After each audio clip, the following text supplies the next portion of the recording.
প্রিয় দর্শক, কিভাবে আপনারা কোনো ফোন নাম্বার সেভ করবেন। তো এটি করার জন্য আপনাকে আপনার ফোনের ডায়াল যে অপশন আছে সেখানে আসতে হবে বা অ্যাপস আছে সেখানে আসতে হবে।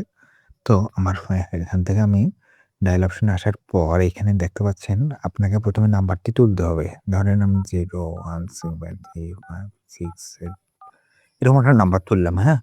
নাম্বার তোলার পর এখানে আপনি দেখতে পাচ্ছেন উপরে ৩ টা option create new contact, add existing contact, তারপরে send SMS, meet video call.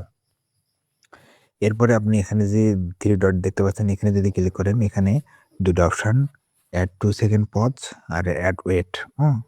তো আমরা যেহেতু নাম্বার সেভ করতে চাচ্ছি তাহলে আপনাকে যে কাজটা করতে হবে এই যে ক্রিয়েট নিউ কনট্যাক্ট এখানে সিলেক্ট করতে হবে।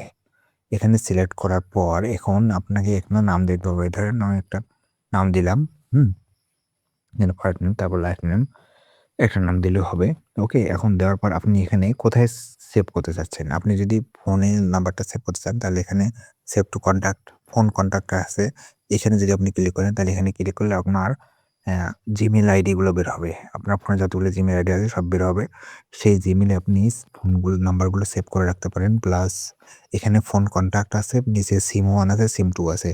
আপনি যে জায়গায় যে নাম্বারটি ফোন সেভ রাখতে চান সেটা সিলেক্ট করলেই হবে। তবে সবচেয়ে নিরাপদ আছে কোনো একটা Gmail আইডি দিয়ে ফোন নাম্বার যে সেভ করে রাখা।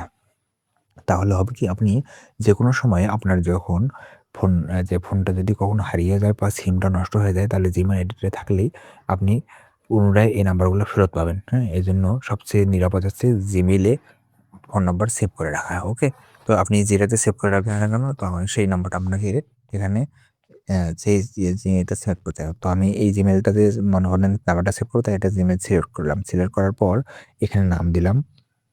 এখানে আরো অনেকগুলো অপশন আছে দেওয়ার জন্য। আপনি চাইলে দিতে পারেন, না চাইলে কোনো সমস্যা নেই। এখানে আপনি নাম দিয়ে এখানে যদি আপনি এই যে টিক মার্কে ক্লিক করেন তাহলে এই নাম্বারটি সেভ হয়ে গেল। ওকে? এভাবে মূলত আপনারা আ ফোন নাম্বার সেভ করতে পারেন।